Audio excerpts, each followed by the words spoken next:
Good morning, Marina Crane, Sutana. Sorry, it's spring and there's mold out there. Affects my allergies. But it's Thursday, the 23rd of April, and Friday, Saturday, Sunday, I'll be off to Las Vegas. But I wanted to do this podcast as I'm focusing more on the dynamics of Nathan Chasing Horse from my point of view as an artist, as well as being Indigenous, and looking at the mythologizing of ritual, or why people cater to people in positions of power. Because basically, that's what Nathan Chasing Horse did. But I'm going to break it down to you and how I see things, because a lot of the times that I've been around victims and perpetrators, and just the whole dialogue of how deep his tentacles went, or his web, or we'll call his influence, what magnetism, I don't know, voyeurism. It's up to you, however you perceive what I'm saying. The reality, though, is that this is my way of trying to navigate and understand things from my point of view, as well as I think for people in general who have had this curiosity about him. I mean, he's a human being. I don't know why people would try to elevate him into more than that, but through the decades, people have done that with Mahatma Gandhi, and even with the present leader in the United States.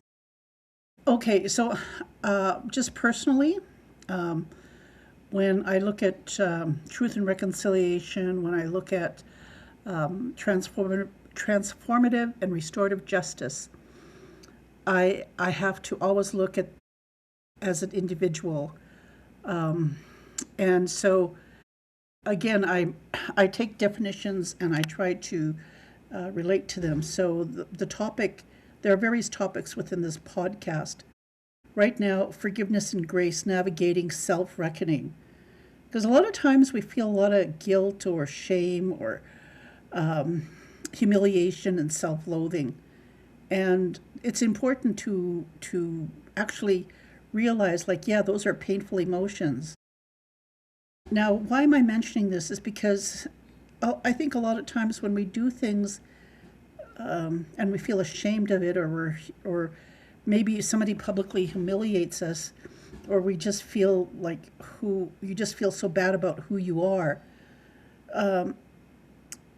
Like it's a healing process.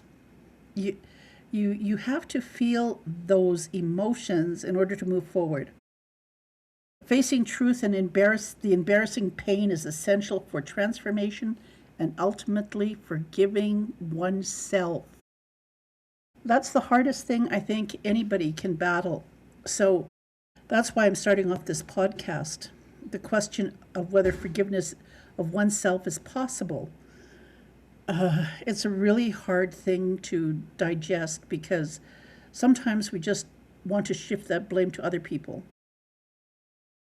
So even after committing acts that are deeply troubling, like say if you've been raised in a very Puritan culture and you become promiscuous and you're, just thinking, I'm committing these acts, you have to really self-ruminate, self-digest, like really sit in that uncomfortableness and, really carefully, have some consideration. So the point of this podcast too, and why I'm starting off this way, is because that path of self-forgiveness exists. It's the same reason why I said eliminating self-defeating behavior does exist. The realities of healing do exist. When you forgive yourself, this process is called a state of grace, or you're entering into a period of grace, because it's a transformation and it it's the ultimate goal of forgiving oneself. Now, in my journey and how I try to journalize and even use my podcast to make it simple, it requires to be honest with yourself. Now, I grew up in various cults, and one of them was called moral rearmament, which was, I think, before developed around the middle of World War II, and then sort of spread throughout the world.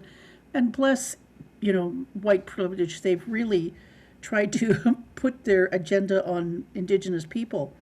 So, but if you wanted to look it up and look at the history, look under Frank Bookman, or even look under the Oxford group, or the origins of AA. Anyway, this whole honesty of reckoning with oneself, they pushed that. They really pushed it. And my parents, like they'd say, you got to be honest with yourself. And it was almost like a broken record repeating itself over and over again, because they were so indoctrinated, like as if there's some dark force that they themselves needed to forgive. And yet it was coming from outside of their culture, our culture. Anyway, that's why I have issues with people who claim to have an answer and try to indoctrinate people. And that's one of the reasons, I think, why my whole podcast about Nathan Chasing Horse is important, because it has that phenomena. Even though I grew up seeing non-Indigenous people do this to my family, my grandparents. I was born into it. The juxtaposition, the turning point, or the right angle, or the obtuse, or whatever angle, this is the reason, because Nathan Chasing Horse is Indigenous. So yes, I'm going to talk about the phenomena, and I have been for the past 20 years, because it's shifted. Now, I'm going to explain how it shifted from my point of view as an Indigenous person, especially female. There is a reasoning behind all this, and that's the whole point. Is like when you have somebody in a position of power, and they avoid the responsibility, or they even substitute the accountability with feelings of guilt. Okay, so that whole guilt complex and all that, it's not really reckoning with how you feel. That self-reckoning, in the context, it serves no purpose. There's no purpose served to oneself or others when you substitute genuine accountability. Even though you can be a robot or a puppet and say, oh, we've got to be honest with ourselves. Honesty is the first thing. We've got to learn to be honest with what you've done, and your purpose is to serve, like, because it doesn't serve any purpose unless you actually do the work. So true self-forgiveness begins by confronting the full weight of your actions, or one's actions, during the fire of remorse. Okay, you got to endure the fire, like fire and brimstone, like most of the people who run cults, or even people in political positions. It's like that fire, remorse, and the profound fall from grace. Okay, but the thing is, this is the reality. Even though some people use it to manipulate, it's the essence of you, the individual, who has to feel that fall from grace. It's a real feeling, and it's one of the most painful emotions. Like I said, you've got to. It's shame, humiliation, self-loathing, that self-hate. So even when you're saying to try and eliminate self-defeating behavior, it takes a lot to eliminate that. And in order to eliminate that, you're in the process of actually self-forgiveness. And it's not like the analogy that when I first started was driving down a road and there's potholes. and you're driving and you hit the pothole. You know you're hitting the pothole, and each time you're driving, you're hitting each pothole in that highway. And the process of eliminating self-defeating behavior, in the process of feeling that fire or that remorse, is to eliminate that self-destructive thinking. And you have to feel shame. You have to feel the humiliation. You have to feel self-loathing. It's an uncomfortable emotion, and there are like they're not. It's uncomfortable, but you have to feel them, because when you're driving down that road and you see that pothole, you know, the more you practice self-forgiveness, the more you feel that shame, humiliation, and self-loathing, self-hatred. Each time you see a pothole, you'll learn to avoid it. Like you're actually like you're avoiding that denial. You're actually feeling the shame, the humiliation, and the self-loathing as you avoid those potholes. And as time goes by, as you start eliminating some self-defeating thoughts and behaviors, suicide, idolation, just self-loathing, as you're driving, it becomes a little easier anytime you relapse. The recovery out of those potholes, you avoid those potholes because you can see it coming. So even though it's an uncomfortable emotion, it's important that the whole process is a process of forgiveness. Like the driveway or driving down that road way is through which one must pass. So you have to drive that road only by moving through these feelings, because again, these potholes are feelings, and you have to drive through them. You can't just bump into them and deny that they don't exist, because you probably have to get a wheel alignment every time, rather than evading them. You really have to look at how, what it is you're avoiding and feeling it. Like I said, that shame, humiliation, self-loathing. But at the same time too, for me, because I've had to do this work myself, is to find invisible helping hands, or people who can help you dissect those thoughts, that's those idolations. The idea is idling in your mind, and you don't even know that you've created that. But when you have narrative and you start talking to people, you can see you're reaching a place of authentic self-forgiveness and grace. See, because when you're talking and you're saying your narrative, you're expressing your authentic self. That's why when I talk and sometimes I trigger people, or else they may feel uncomfortable and walk away, or maybe because they have some issue with their grandmother or their mother or their sister, and they haven't resolved it, and I symbolically, I'm the person that they're going to project that stuff onto me.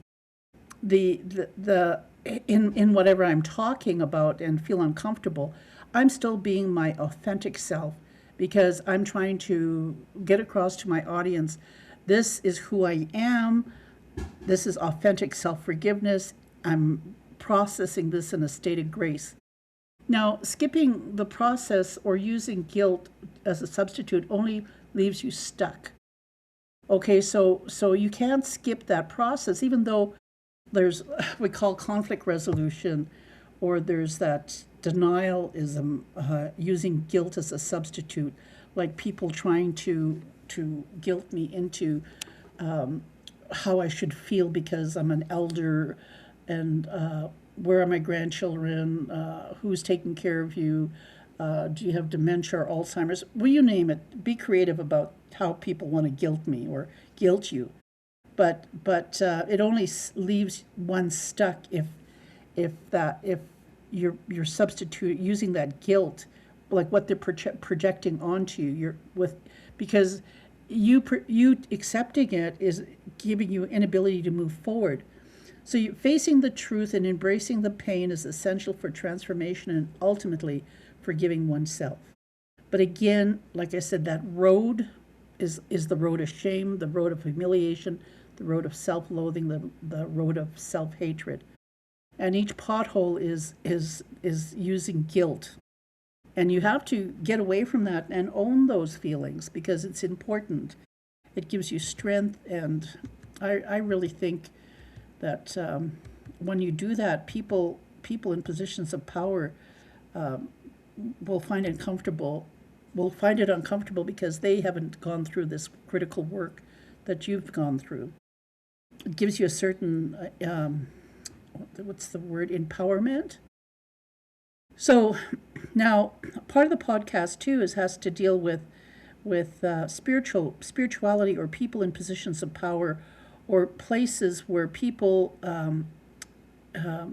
go on a crusade. Like I said, my parents went to India when I was 10, and the grandson of Mahatma Gandhi invited my father and my mother. So there was all this, like Gandhi was known as the Prince of Peace, nonviolence, all over the world. I like I said, I grew up hearing about Mahatma Gandhi, and I even had a joke of how Mahatma Gandhi got his name.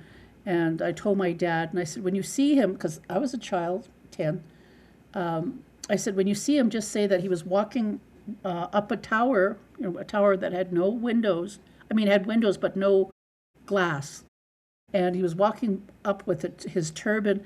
The wind blew and blew his hat or turban off his head, out the window, and he ran to the window and yelled, "My hat, Gandhi." Anyway, that story was told to Mahatma Gandhi's grandson. And anyway, my father did have the courage to tell that story that his daughter had created. I just thought it would help him because he seemed so scared to travel. But Mahatma Gandhi, in his final years, after his wife had died, there was there's a name for celibacy, and he 2 years after his wife died at the age of 77, he decided to test himself by sleeping with young women, and to prove to himself that he can transcend his sexual desire. Okay, so I mean, he wrote essays about it. He took pride in the effort to talk about it. I mean, I I talk about my sexuality.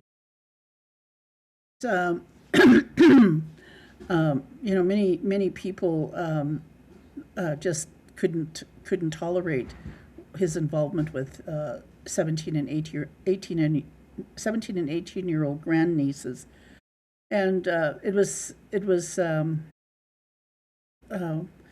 it's just the fact that he was this leader, this people persuaded, like even if they tried to tell him to stop, no one could.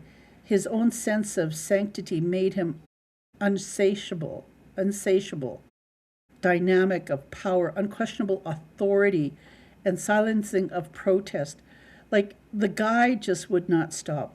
And so when we talk about parallels in terms of power and impunity, and I'm only saying this because, again, Nathan Chasinghorse just had it in his mind that he could get away with so much, sleeping with 13, 14, 15-year-olds. And even if people tried to tell him to stop, he would not stop. I mean, I said to him, if you go to the tribal police and just say that, a lot of young girls are infatuated with you, they're making up stories that you're in love with them. And I said, so it's a commonplace, and just explain to them. But see, for me, I hoped he would go because realistically, I believed my niece. I knew he did unforgivable things with her, and I knew that if he did go to the police, if he even, like in hindsight, how foolish am I? He'd been doing all this stuff even probably 10 years even before he came here, and how foolish was I that he would turn around and change his life around if he would just tell the truth. Because my niece would have confronted him if he had gone to the police. The police would have questioned her, and she would have actually, she wouldn't have lied.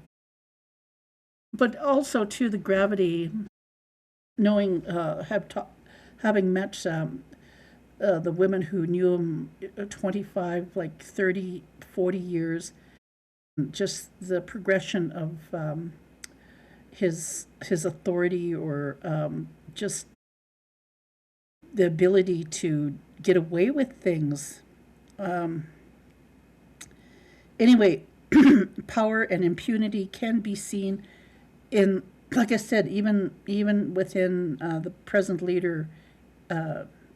Like the ability to go into locker rooms and watch young women undress, and even to the point, like, of course, Mahatma Gandhi he was a spiritual leader who, okay, whereas this other person, the fact that he was awarded, he was paid 85 million, like, just, and at the same time was elected again, because people just thought he was too important to replace. Like, that's the whole point, is like, when is there when do people who support these people as a transformative figure immune to accountability? When do they create that? With Mahatma Gandhi and testimonies, even from the world leader, the testimony of victims are minimized, dismissed, and seen as distractions from the greater greatness of the men involved.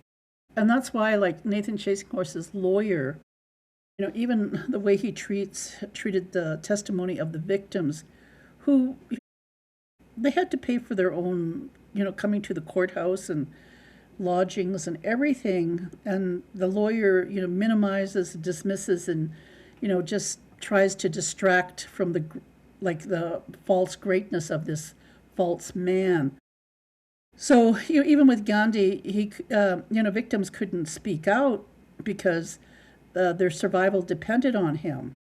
He was the breadwinner, whereas the other elected official, he spoke under oath and damages were awarded, yet social reaction echoed the same dismissal of his behavior. So when confronted by the truth, we have to speak about such men without reverence, and the thing is, like, acknowledging these aspects of their histories, we risk re-traumatizing victims and perpetuating cycles of harm. So true integrity requires us to recognize horror for what it is. Otherwise, evil will persist unchallenged. This is the essence of shadow work, to bring light to what has long remained in darkness and to hold power to accountability. So that's the whole premise there that I'm trying to navigate about Nathan Chasing-Horse and the integrity of the horror that he committed for, I only knew him I knew only of him for the past 20 years, but I'm going back to, like, his whole life and what it is, and how it persisted unchallenged. And this is shadow work. So a lot of the work he created, and I'm going to go into this in my next part of this podcast, has to do with shadow work, and how he used that work to keep things in the dark, and remain in the dark, and make sure that he wasn't held accountable through a lot of tactics that, people just thought, oh no, he's this spiritual person, what he's doing and everything he's doing is good. So Okay, now we're going into the next one in terms of the shadow work. So understand this. I'm talking at the beginning, I talked about forgiveness of self because that's where it starts. When you're in a position that you're able and accountable and an adult, then as an adult and understanding what self forgiveness is, you have a responsibility to present yourself, or when somebody asks you who you are, that responsibility is up to you to articulate. I am Marina Crane, I'm from Sutina, etc. But at the same time, too, if I'm doing a performance piece, like as I was telling about my story, and if it triggers somebody, or they are misogynists, or they have some stereotype of Indigenous women, then by all means, let's deal with this here because I'm not going to back down. And I say this because when you have cohorts and allies, my parents didn't have, and my grandparents. A lot of young people today are struggling with this, and I'm trying to get it across to people. If you don't have it in you, the skill set to help our Indigenous youth or just youth in general, refer them to someone who can. Now, this being said, I too have been really critical of myself, and I'm an artist. So I'm going to use this one artist. She's considered the grandmother of performance art. And the reason I'm doing this is because, with Nathan Chasing Horse and the sweats and Sundance and the fact that he was involved in dances with wolves, excuse me, like this whole genre of like the performance, the art, the art, the movie pictures. It's performance art. So anyway, for decades, this particular artist, who's a female, was normalizing energetic fragmentations under the guise of artistic expression. Now that's why I'm saying for decades he normalized energetic fragmentation under the guise of spiritual or artistic expression through sweats and Sundance and dance. He was a traditional dancer who attended powwows, garnering money and making crafts and making sure the people who followed him knew how to do arts and crafts. Simply creating art, like it's like, I am creating and bringing back our culture. Anyway, I'm using him as an example, but I'm also mentioning this woman who had blended drama, ritualistic gestures, bodily violations, endurance, and audience participation into a form of ritual theater. So much of what I tried to talk about in terms of the Wauwipi ceremony, Sundance, like it's an art form too, but it's also how he twisted it, because he blended in the drama. Basically, what I'm trying to talk about is he's awakening something traumatic in the people who are participating. He's blended a drama that is catering to just a certain clientele, and so those like even in Sundance and piercing, having flesh offerings, the endurance of 4 days without food or water, even having people watching and participating in, like in Wauwipi is like a ritualistic theater. Okay, so he had followers who weren't Indigenous. He set up this whole theatrical session within this Wauwipi ceremony, and I'm only bringing it in light of art. Okay, I don't want to bastardize it and say this is taboo, because this has been going on for the beginning of time, and this particular artist that I'm talking about, she's the grandmother of performance art. So it's out there in the art world. Theater. It presents itself as creativity, but functions as a psychological initiation into chaos and survival, often leading participants and observers into disassociation. Okay, so that's the crux of it.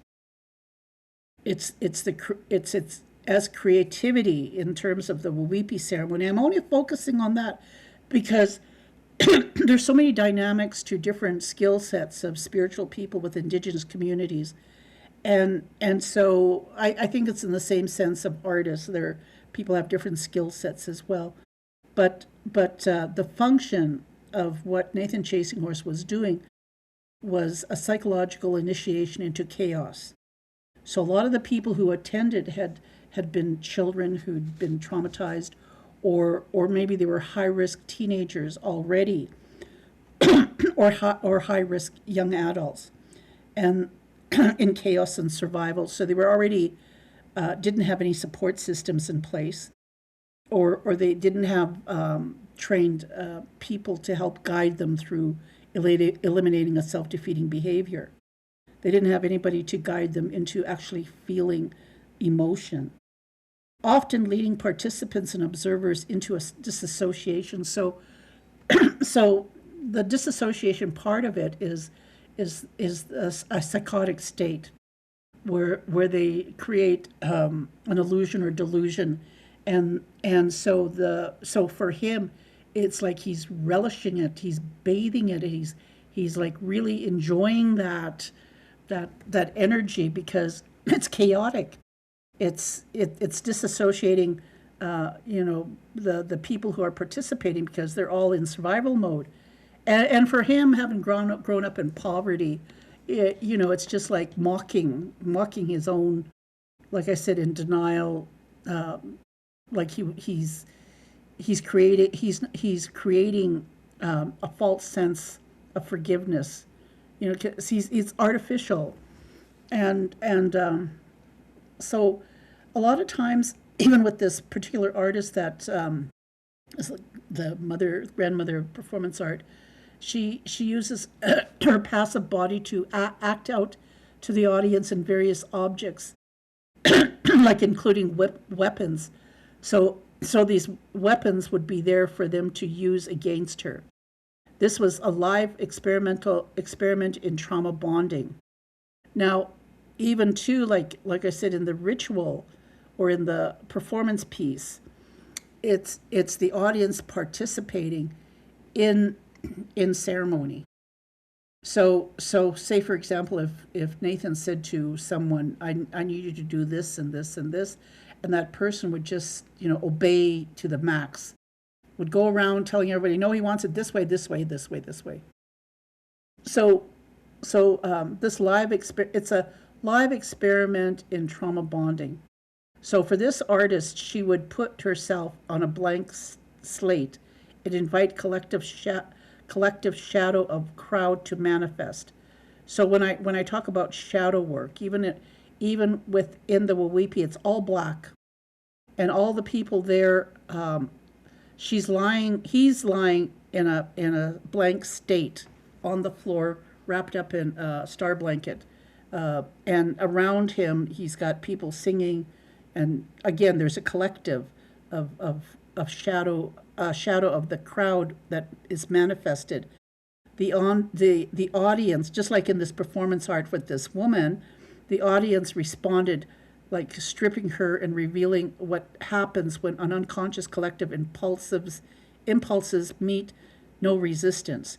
So she's lying there, and they've got these objects where they can, like there are weapons that with various objects, and they could do whatever they want to her while she's lying on this blank slate. Now, with Nathan Chasing Horse, he's lying on this blank slate, wrapped up in this star blanket. But again, this is completely black, dark. Nobody sees him.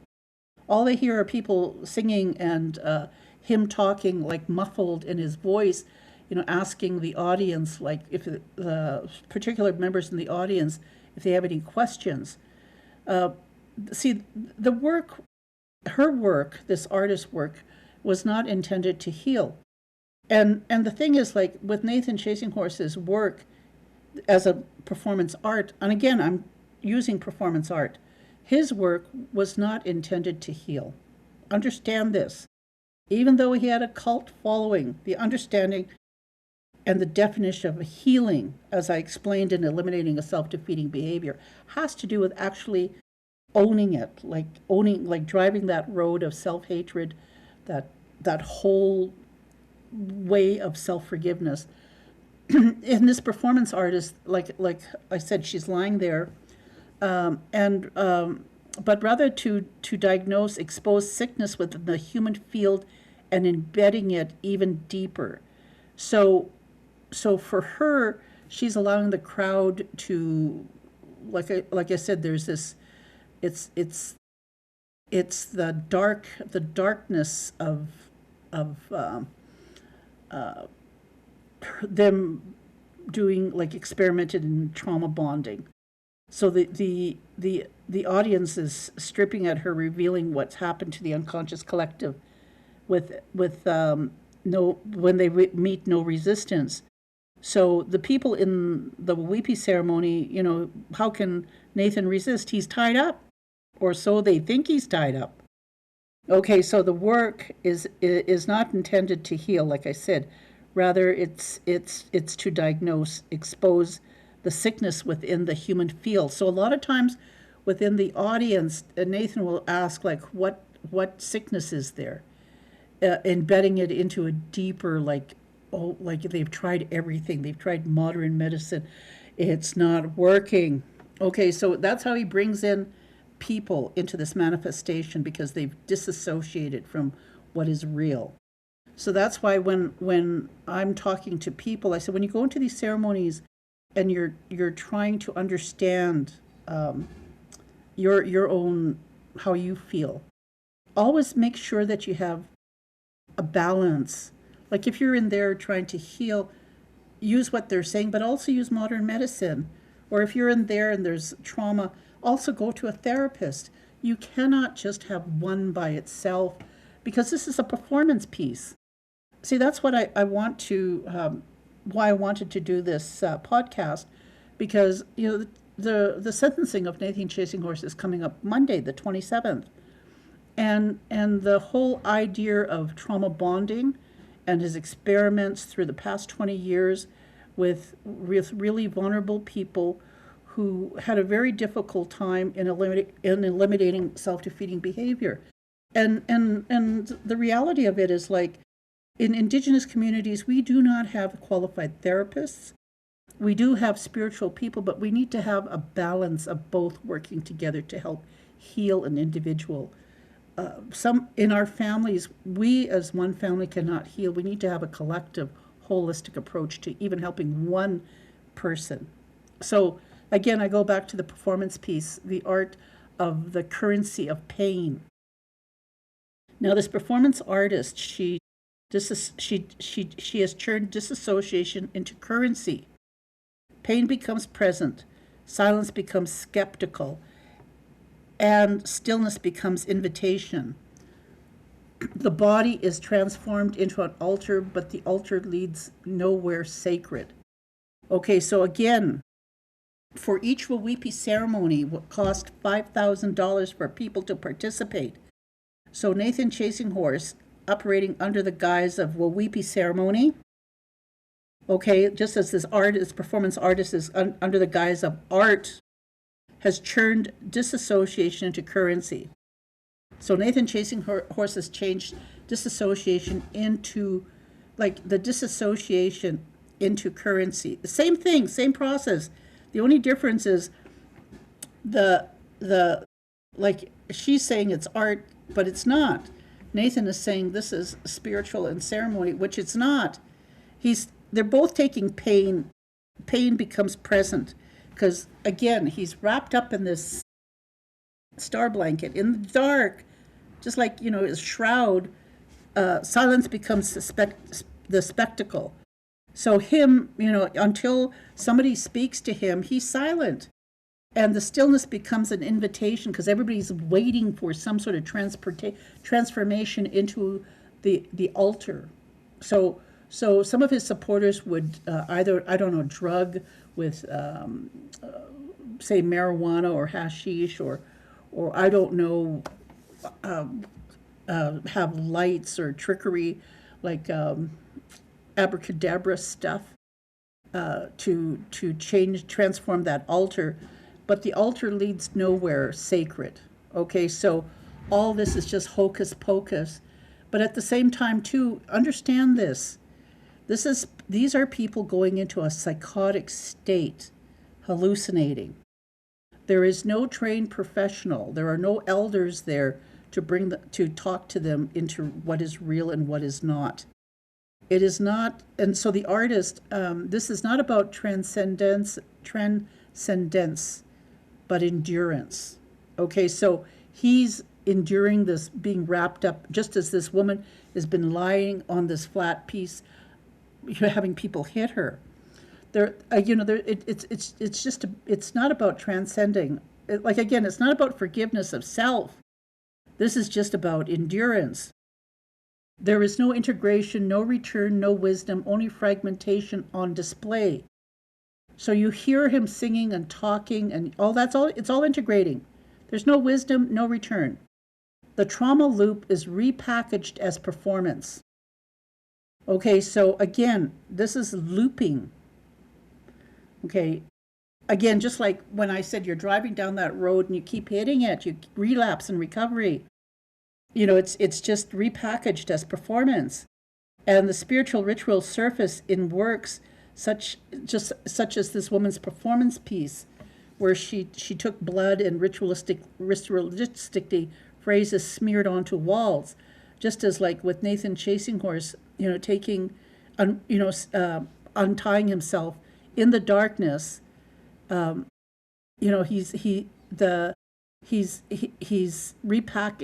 the spiritual ritual surfaces in its work, as well as body, so whatever is happening in terms of occult symbolism, they were not just merely symbolic. It openly channels esoteric practices into public domain. Okay, so he's changed, he's taken things and he's put them in the public domain, just like her, collapsing the boundaries between private occult ritual and public art. Okay, so for Nathan Chasing Horse, it's collapsing between the private occult ritual, and he's combining them into the Wauwipi ceremony.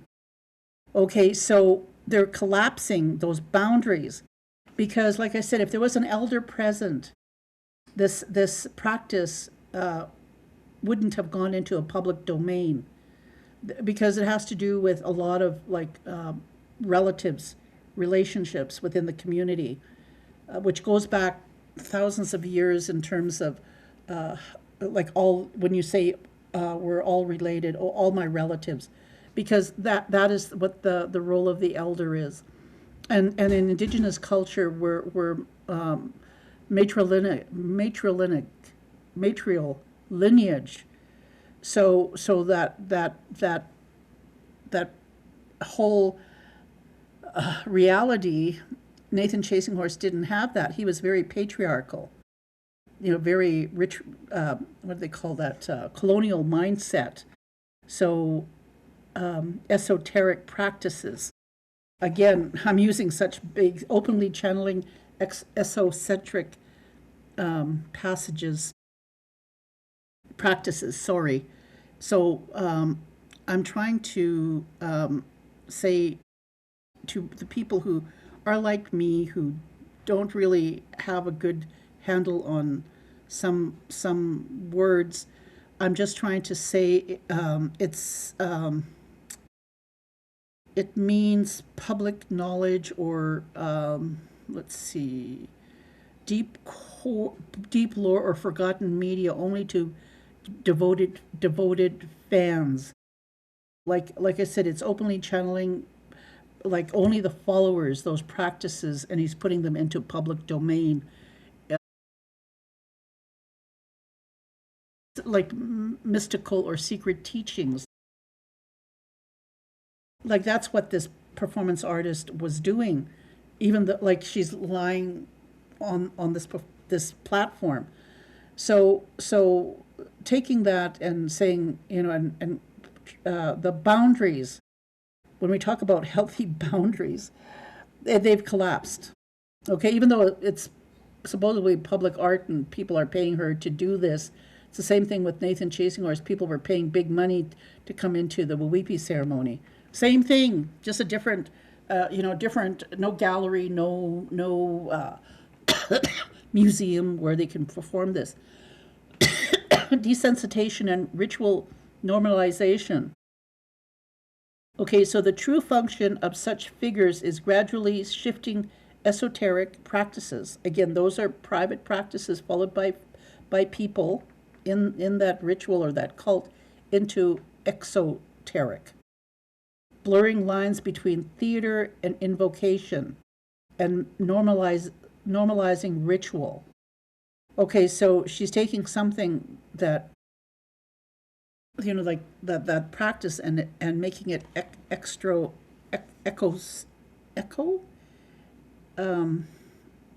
like the lecture, like so. It's intended for or likely to be understood by only small members of people with specialized knowledge. That's the esoteric. Now the esoteric and exoteric.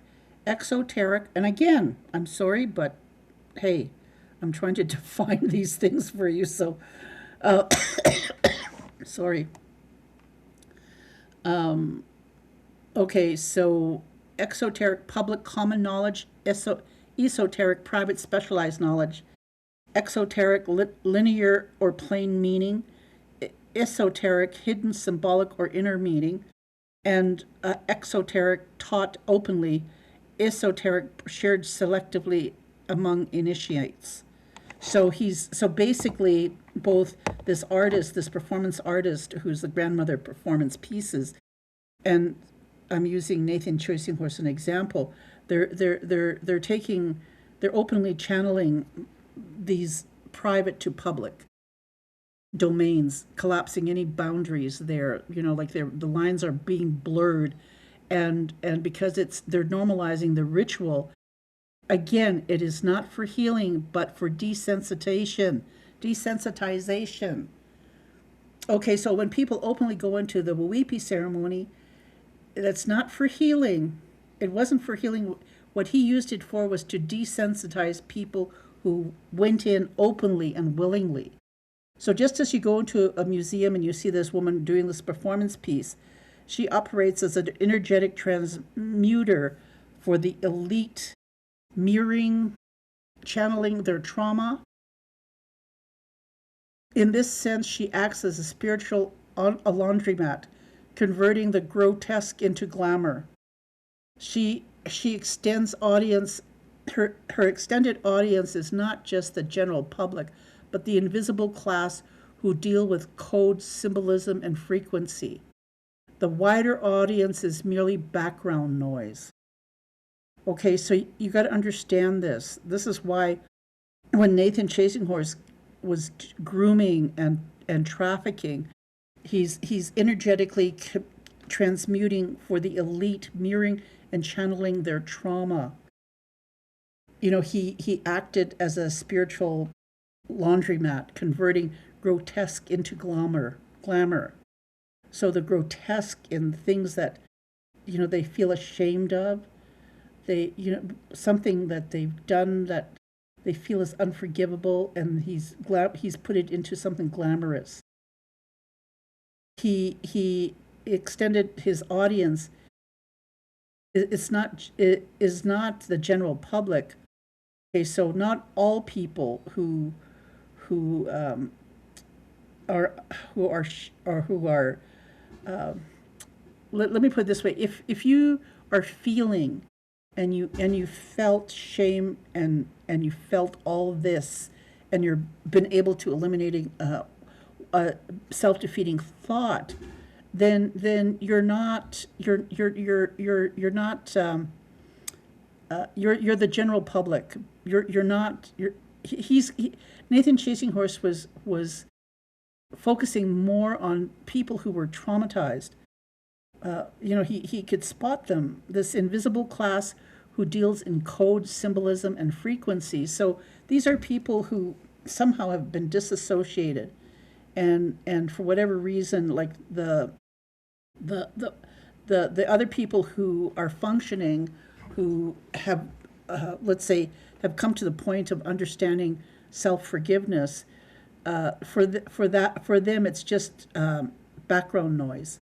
But it's again, I'm talking about performance pieces in terms of performance art. So you as my audience can understand the symbolism and whatever codes or frequencies that people who followed Nathan Chasing Horse walked into and lived for years and years and years. And so when people say, why didn't they stop him?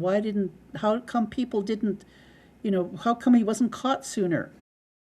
Okay, because again, when he's doing the performance, he's doing it for a specific audience, just like this artist, this well-known grandmother of performance art. She's known all over the world. I'm using her as an example. The inverted mystic, or the power and fragility. So this lady wears a face of a witch, the oracle, the mystic. So Nathan Chasing Horse wears the face of a medicine man, an oracle, a mystic. Like, he really played the part. Okay, whatever Hollywood painted, that's what he played. We're talking about colonial mindset here. Just like this woman.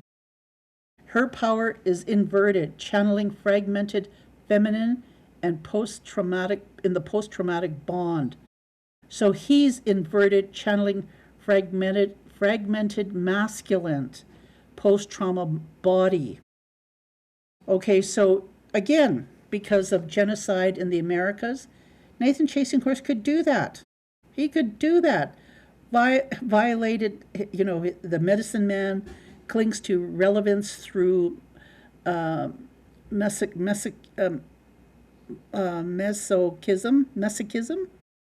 So again, the same thing as Nathan Chasing Horse. This woman would do this. Her heart does not heal. Nathan Chasing Horse heart does not heal. It feeds on unresolved pain. That's why I say he was born this way. He's a psychopath. Does not, unresolved pain. His performance thrives on voyeurism of the public. Okay, in other words, the people who can feel, that's the public. He feeds off of that. But yet there's a slight group of people who want to belong into that private part, that secret that they're going to see and have and hold. So they hunger to feel something in an era marked with numbness. Now, the reason I'm using this analogy of this performance public art and with Nathan Chasing Horse, this is society as a whole. This is society as a whole, because then that's why I mentioned Mahatma Gandhi and a world leader. Like, hello. The society as a whole era, what we're in is a period of numbness.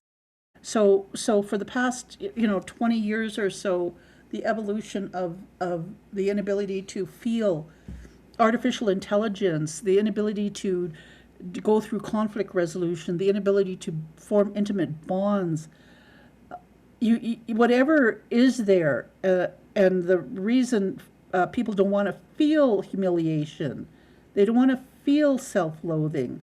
This is part of the human condition. We need to feel these things because it helps us heal.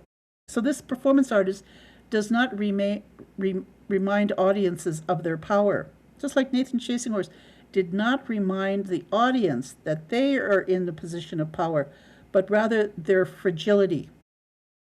Okay, so again, people coming into the Wauwipi ceremony who've never connected to a community, maybe they've been adopted, or maybe they've got some biological, maybe their fetal alcohol syndrome effects, whatever. The audience, rather like the fragility of them. That's why I focus on unresolved trauma. The audience is fragile.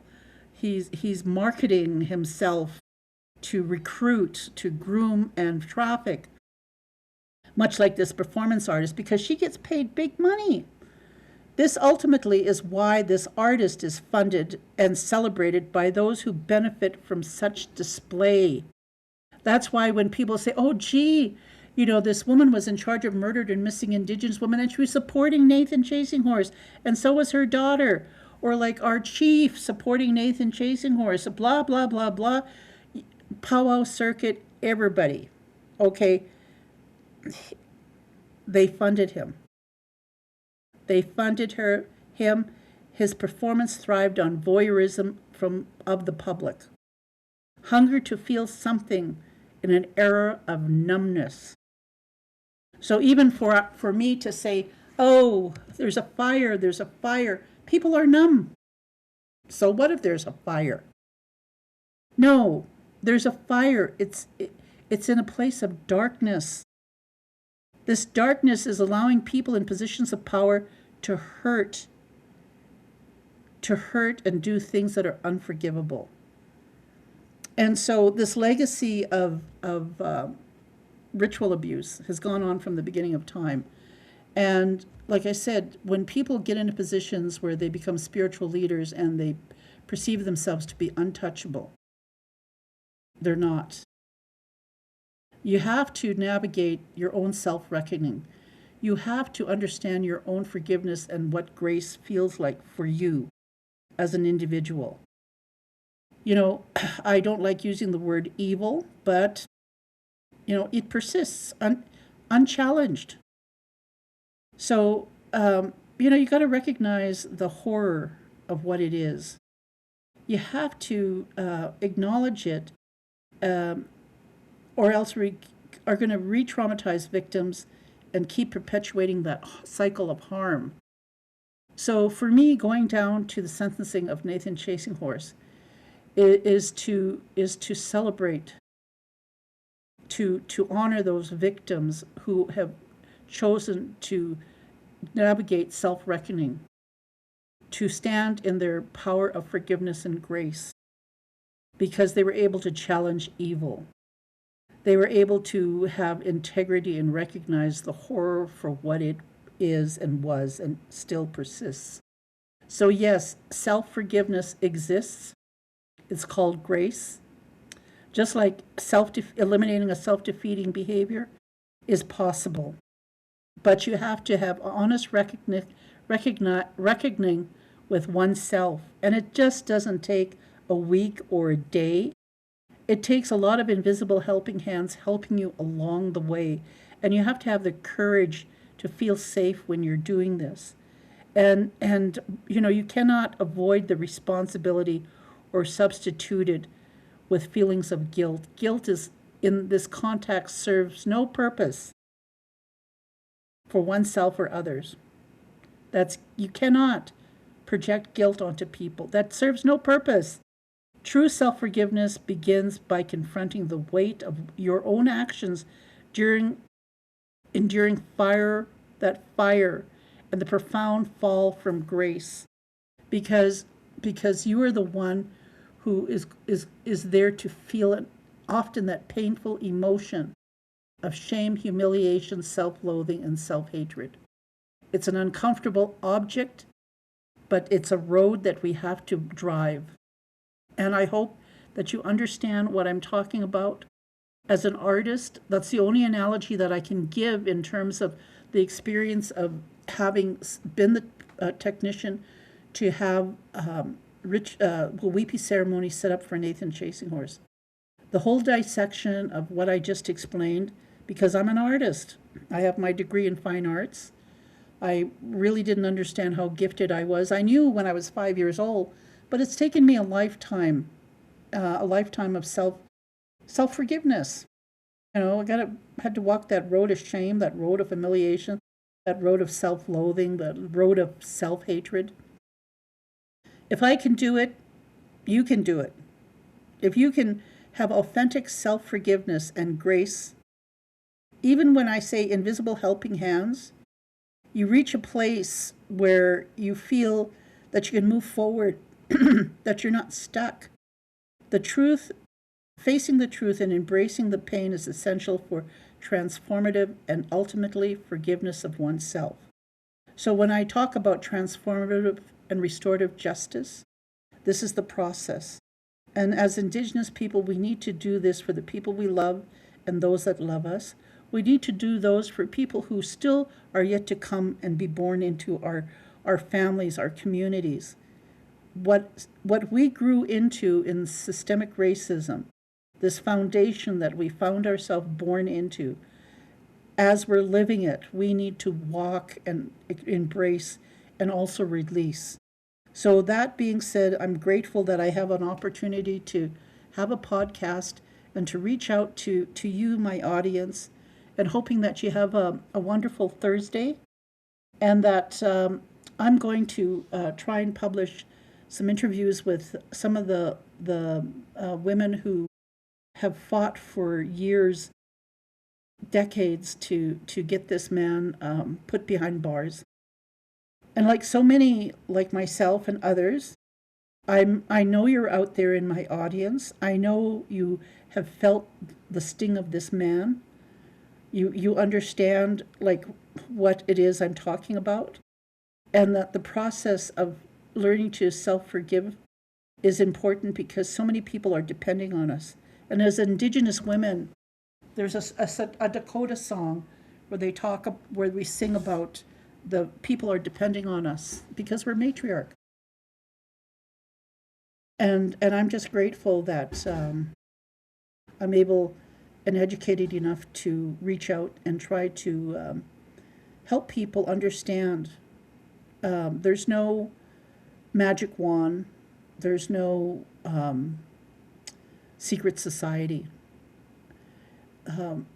As we get older and as we try to even understand ourselves, I mean, I'm aging. I have to always be conscious of my own memory, the likelihood of having dementia or Alzheimer's as you get old. That's our new reality. So anyway, again, it's Thursday, Friday, Saturday, and then Sunday I'm off. I'll be in Las Vegas. If you want to, like, add a comment or email me, I'm on social media. I'm on Apple Podcast, Spotify, YouTube, so many other social media places. But I'm putting myself out there and hoping people understand and not try to romanticize. To romanticize is putting yourself in danger. Just like you romanticize a performance artist because they get they get paid big money for something that is only for an elite audience. And for that performance artist out there, their elite audience are rich and powerful millionaires. And for Nathan Chasing Horse, he did have quite a few influential people supporting him. Thank you.